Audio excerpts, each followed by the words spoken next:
Even more of these section markers. They really wanted to make it incredibly easy back in the day for people to find things. I don't always find this level of detail when it comes to that type of work. Here's another one.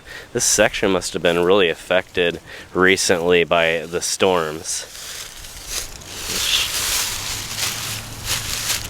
The Ruth here, Gutler, 1895 to 1913, and it is actually somehow scooted off. You can see that it did not fall off and flip over. It's actually made it quite a distance here from its base.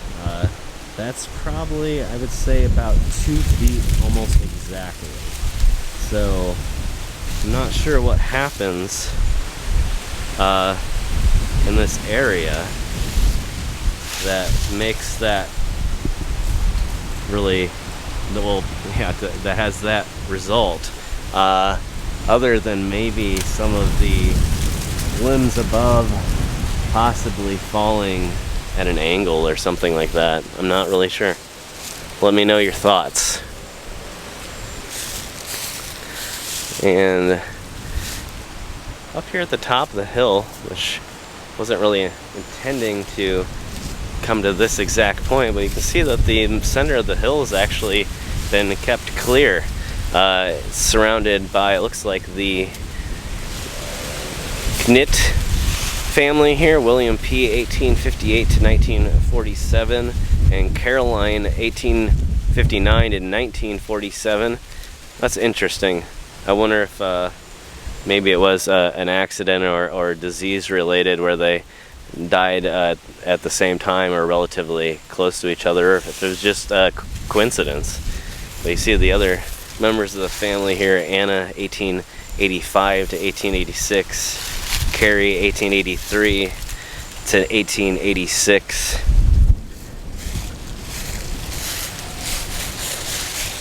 Another interesting one too, that the two sisters also died in the same exact year. That's very strange.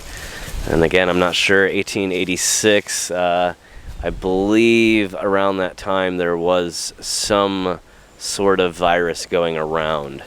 It was not the Spanish flu. That would have been in 1918, but I can't remember exactly what it was. So if you know, chime in the comments below, let us know what that would have been. We have something Schofman, 1875 to 1928. A real hard time getting the name here. And this one just kind of stood out, I don't know why, but the Gerard family grave here. You know, Cecily, wife of N. Gerard, born in France, 1837, and passed June 23rd, 1895. So came all the way from France here to Indiana. It must have been quite the journey, especially back then. A lot harder of a journey.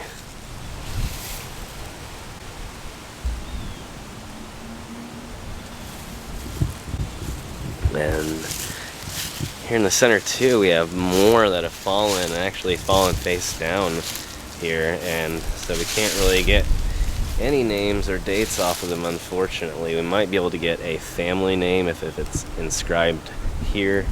It could be associated with the Knit family, or Kint family, maybe that's how it's pronounced. Let's go around here and see. Wow, I have so many parts of this place.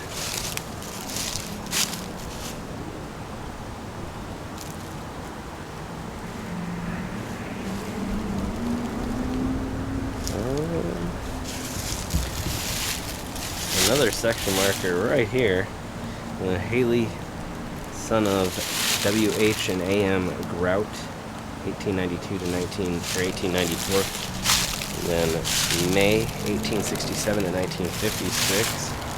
William 1862 to 1930. And let's go ahead and walk around here to the front.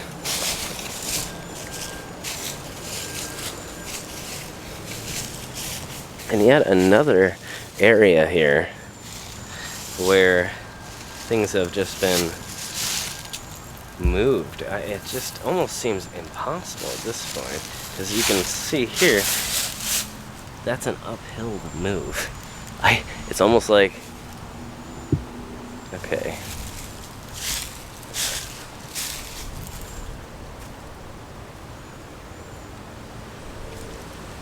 Sorry, just had to check on something real quick. Okay, but yeah, it's an uphill move.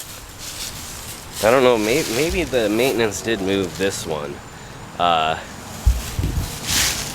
That's really bizarre.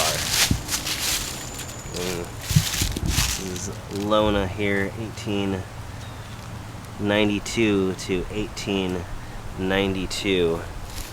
And the very curious guy in that black car over here, and the Oplet family grave here.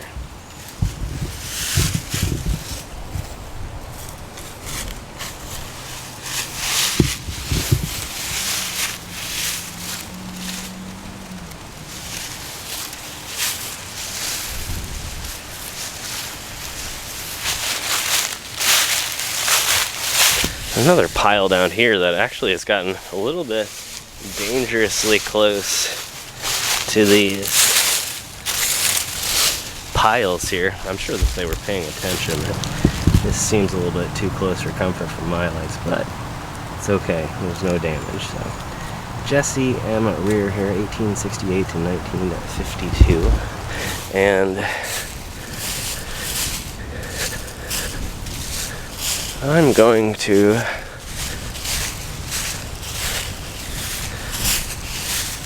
officially go and grab the car.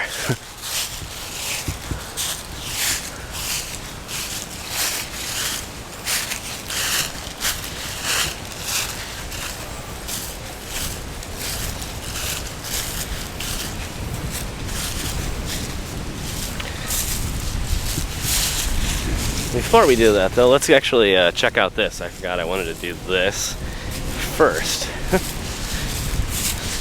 There's something there in the middle of there, the bushes there, and I always like to check out the hidden stuff. But first, let's look.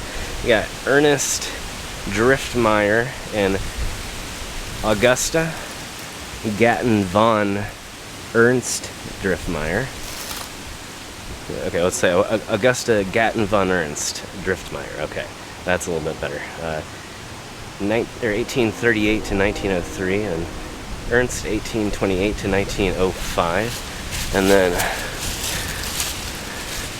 below here, or below behind, excuse me, we have the Aikens, John and Martha. John 1828 to 1903, and Martha 1826 to 1904, and then partially hidden is Anna here, Larimore, Anna B. Larimore, 1866 to 1943.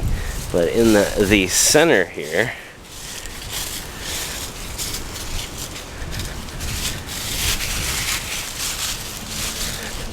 we have, looks like another Larimore, Robert, 1887 to 1942, and Alberta, 1891 to 1979. And pretty cool bush. Doesn't seem to be doing any damage, or I should say bushes. It could in the future very well. However, at the moment it seems to be doing just fine. Alright. Let's see if there's anything else that we should take a look at. Anything that stands out here before we head down. I don't know. Thank you once again for watching. Again, we do this every Tuesday and Saturday, and if you're not subscribed already, I'd always love to have you on board here at the 539, and yeah. Make sure, again, if you're liking the episodes, give it a thumbs up, share it on your social media if you can. It really does help the algorithm to promote the videos to more people. So, okay, let's see.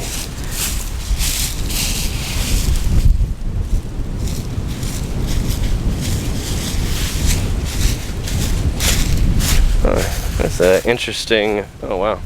You have the Smitley family here, Loyola, 1870 to 1909. Warren, 1859 to what? Oh, 1954. Okay. And then Louis Todd Kerr there, 1847 to 1904. But just a very interesting little lamb here. You can see where it has unfortunately lost its head here, and yeah, I don't know what happened. Maybe just a branch hit it. I'm not quite positive that it was somebody kicking it or anything. Well, I'm going to try and do a little bit of exploring in this area, although it might be hard. There's a park of some sort across the train tracks behind me, and somebody's like blasting what I believe is copyrighted music, so I'm going to try to put a little distance, but I'm not really sure what this section is here. We're going to go ahead and see what we can find here. I'm not sure if it's historic. Apologies, I had to change my battery there for just a moment. Alright, looks like we have another one here that has some really interesting photos. It's like we have the Ponch family here, Nick, which this is clearly Nick right here, 92 to 1969, and then Lena, 1897 to 1956. And there was a photo here at one time for Lena, but you can see that it has since either worn off or been removed and not replaced. So, kind of interesting. Obviously, it's pretty historic. It looks like at least these photos have been here since the 70s, so hard to tell what the policy would be in terms of replacement, or how many they kept on file. Yeah. But sometimes you do see every once in a while new ones being placed on it, so it does appear that people do put some sort of effort into maintaining them at sometimes, excuse me. There's another one. It looks like it probably, yeah, it definitely had something there in antiquity. It has been removed, looks like forcibly. I don't know if that was by somebody or what the case was there, but you can see Isidore Gilgore, 1879 to, looks like 1945. I wanted to kind of just make my way to the back here. See if we find anything along the way. It's an interesting one. This is all in a different language. 1885 to 1941. Zahari Bodogayan. And if anybody can translate that, please do so. I will do my best here to do it myself when I get back, but obviously it's always better to have native speakers. Very interesting memorial here. They've placed the a metal marker here. It looks like they've actually tried to spray paint it silver over the years to keep it from having this green color, which I don't understand because I think it looks really nice that way anyway. So, but I wasn't expecting this section to be quite as historic as it was. It looks like there's been a few things moved here. Looks like a large tree. There is a few buildings here. I don't think they're associated. You see Rose Kaiser here at 1913 to 1947. Alma Louise Liddy, 1913 to 1943. It looks like maybe a Civil War veteran down here.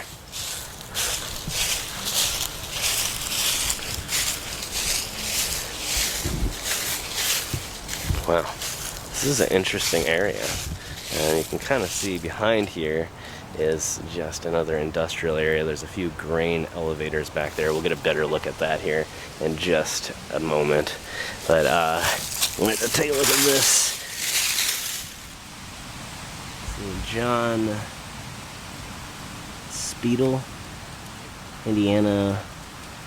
Looks like private 150th Field Artillery, 42nd Division, June 15th, 1936. It doesn't say that they were in a specific war. 1936, I suppose, could have been World War II, or that could have been the year they're passing and they served in World War I, perhaps. I'm not really sure. And we are deep in like this back corner of the cemetery. There's been a few cars do some weird loops. One of them slowed down when they got right behind me. Might have been part of the park security.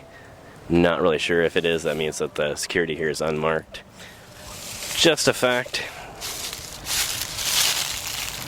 We have Anna Hicks, 1886 to 1932. And see, look how wonderful that looks. I don't think there's no reason to me to paint something like that silver.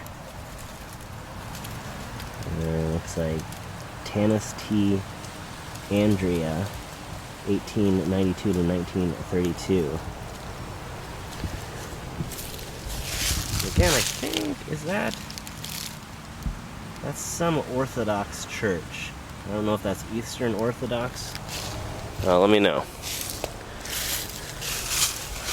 And then another veteran here. George W.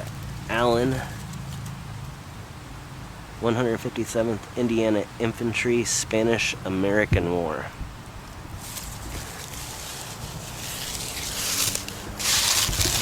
Another Kaiser here. Wilma Ione, is that how you pronounce that? 1916 to 1931. Some very interesting bushes back here before we get to our fence line. I'm not really seeing anything back here memorial-wise. Obviously would be a little bit difficult at this moment to detect with all the leaves on the ground. And you can see our grain elevator there. Kind of creepy looking this time of year. And again, not really any sign of fence side memorials here. Looks like they are attempting to clear this area out.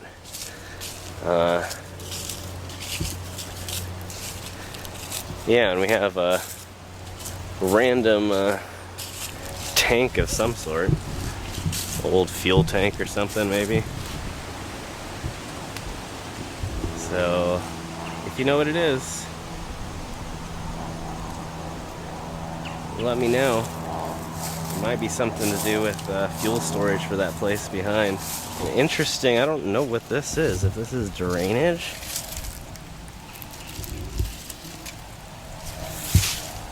Okay, my car is right there. What is that? Is that an open vault or drainage? I'm gonna go grab the flashlight and come back here. Hold on. Alright, back.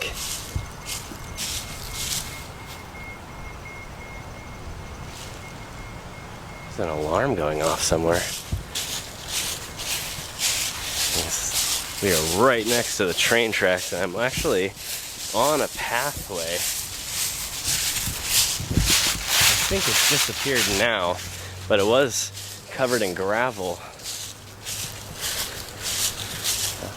So this is the very, very corner here. Let's see what all we can find. Another gap here in the fence. Let's see what's this here. Another one that appears to be, it looks like those are names written in maybe Cyrillic. Let me know again.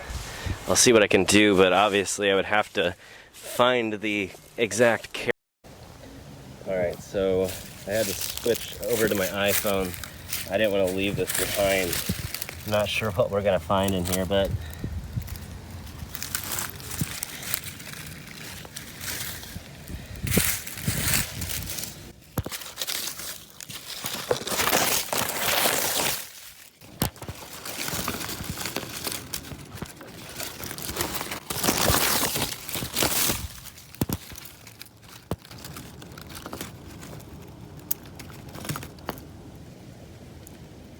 it looks like it might just be drainage. You can kind of see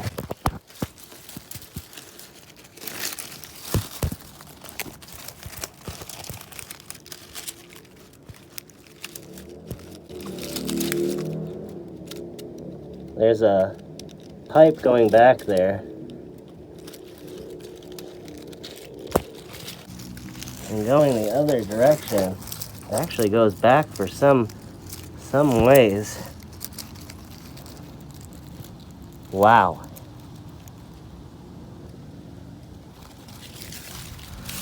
So it's definitely not a burial vault.